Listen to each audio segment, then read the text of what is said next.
I'm from a company called Pluto. We're working on this pretty new idea, which is we're calling a web proof, which is a proof of internet data. The basic idea is being able to add internet data to blockchains or rollups or applications. And I'll share a little bit about how that works.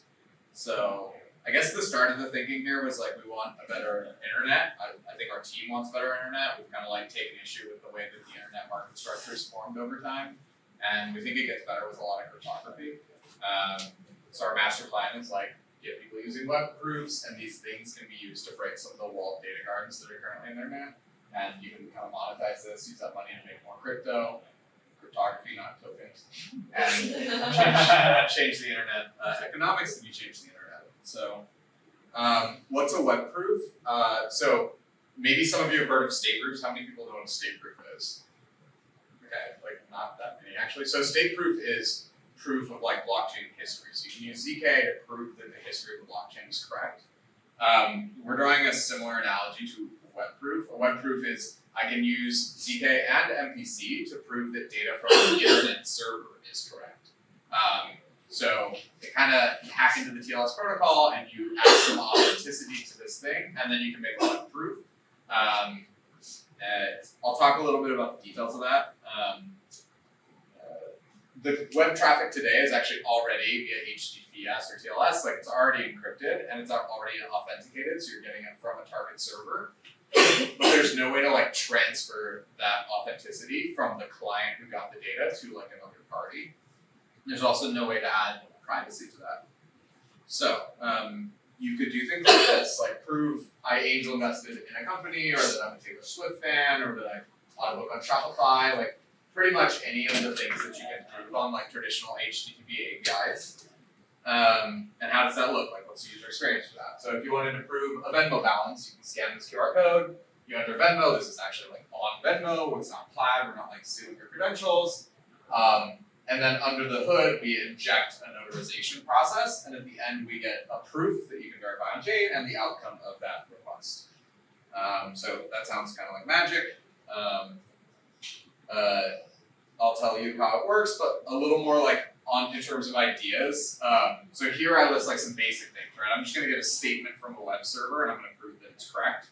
A layer deeper on the ideas though is not just like proving a statement, but proving statements about financial facts. So I could prove, for example, that I transferred money to somebody else, and then I can use that proof to unlock funds on chain.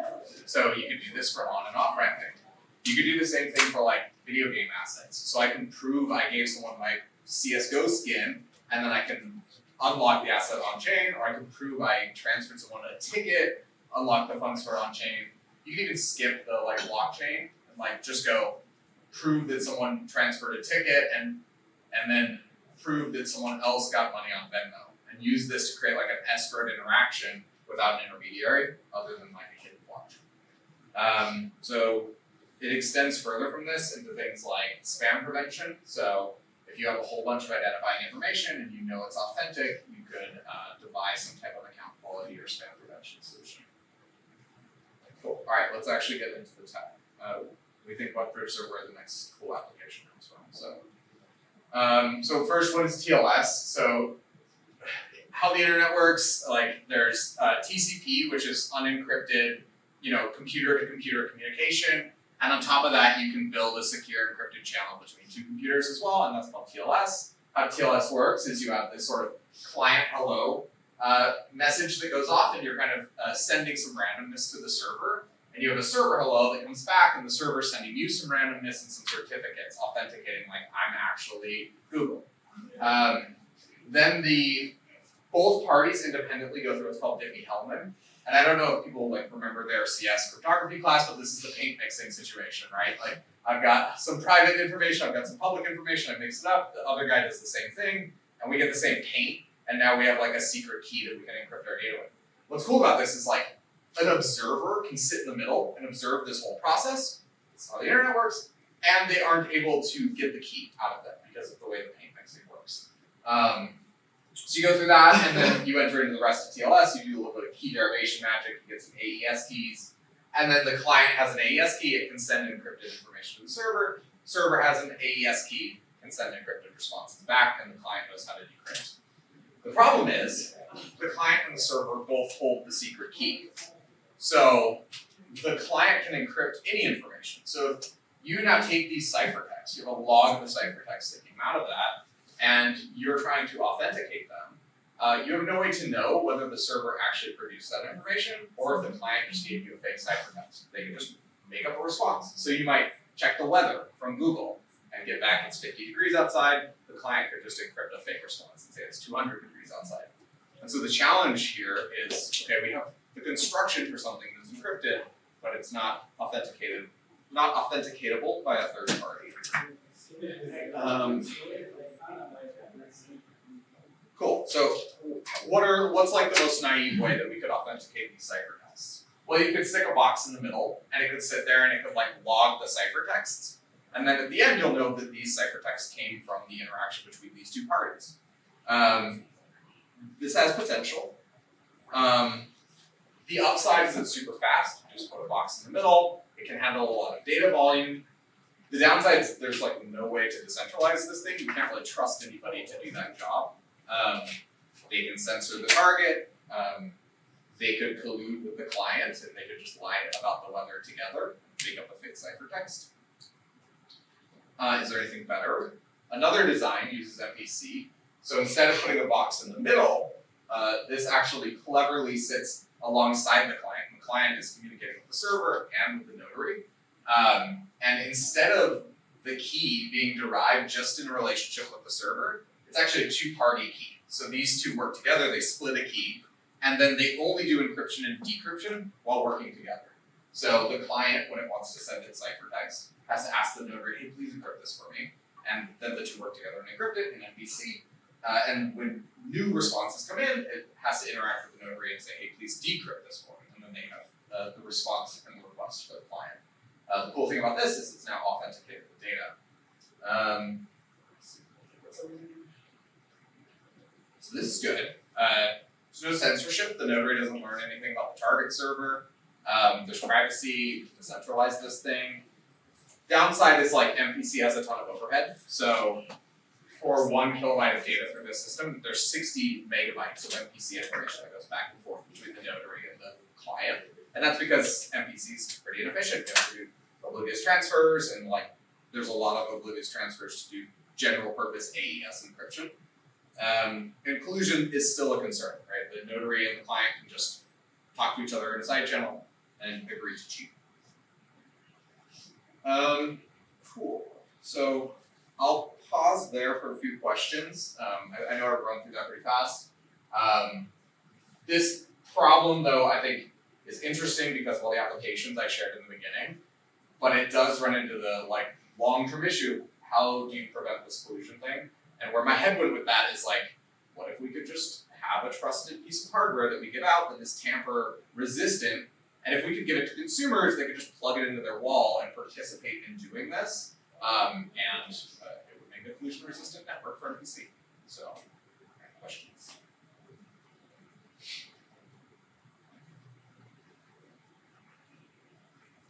Can you put that in SGX? You could put it in an SGX, that's right. That's one good way to make the notary not have a collusion problem, stick it in an SGX. Is there a minimal thing that this would need to keep collusion resistant? Yeah, I've been used to thinking now of like secure signer or anti-equivocation signer. Like you increment and sign, that's it. So it doesn't really give much validation, but it does say you can only sign one message with a certain prefix. I see. I wonder if something limited like that would be a good fit for this. I think,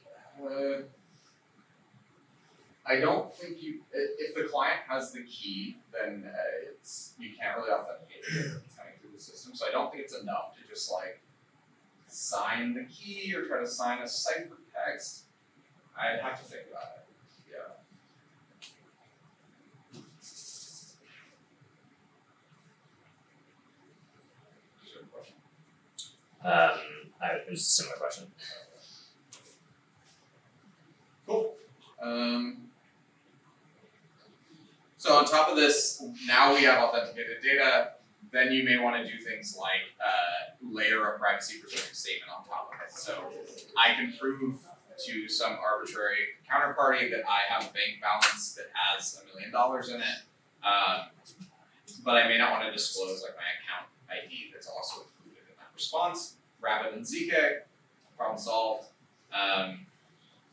And this also gives you efficient verifiability. So now you have these large statements you can verify in the blockchain context. Collusion, decentralization are still big problems here. But I think for now we're just focused on making this work in a central setting so that people can use it for interesting things.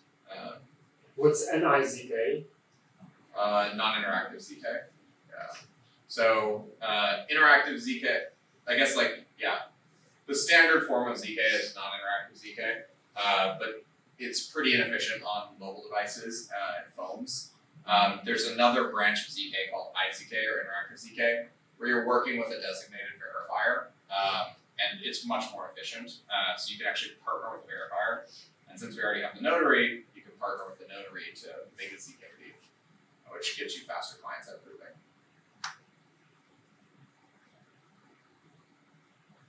Cool. Yeah, that's the quick information on web proofs.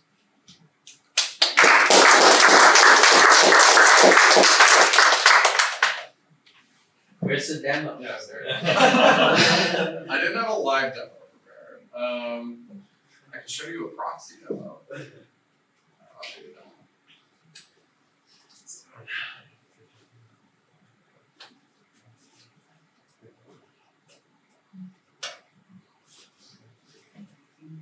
Alright, this is something I was working on recently. I haven't done this, but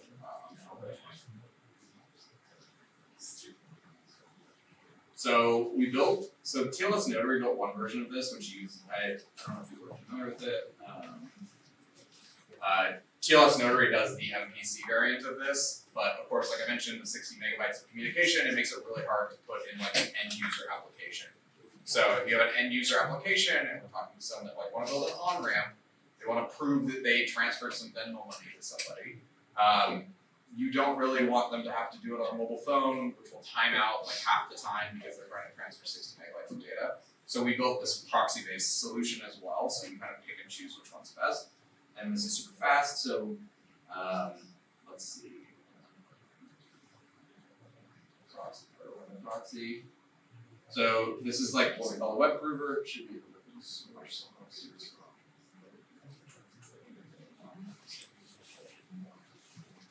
cool. So this is a proxy box. It's just going to sit between the client and the server.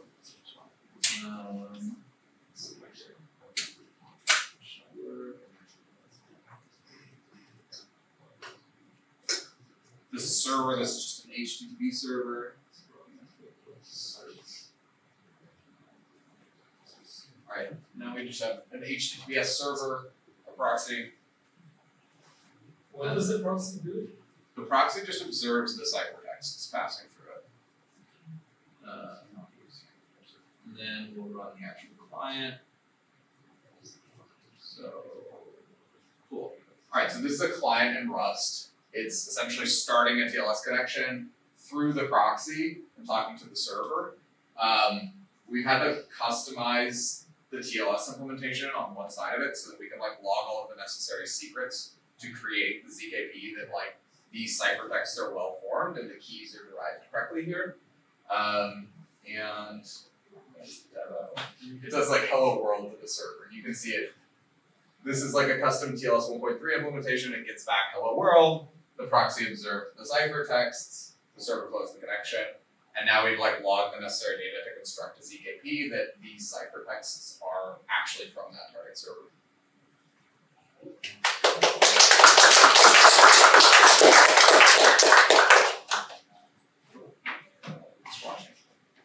So the trust assumption is the proxy would be running in a TEE, so it's fine. Exactly. The client not to verify the trust proxy. Yeah, if the proxy runs in the TEE, that's a secure situation, yeah. If it's centralized, it's actually already secure. So the reason you can't decentralize the proxy is because IP spoofing attacks. Like you could essentially pretend you're the server, find the TCP port that the server's communicating with it, and then inject a fake ciphertext and pretend you're the server. In a central setting, like you can't route a packet into AWS and actually end up on the right port for this thing. Like routing will prevent this. But if you're like decentralizing the thing and like I'm running it in my home server, I can route a packet on my own box to the right port and I can like spoof in a ciphertext. So the only way to really decentralize that thing would be to run it with some type of T, which isn't super decentralized anyways. Or you use the notary solution, which doesn't have that problem. Cool. Thanks everyone.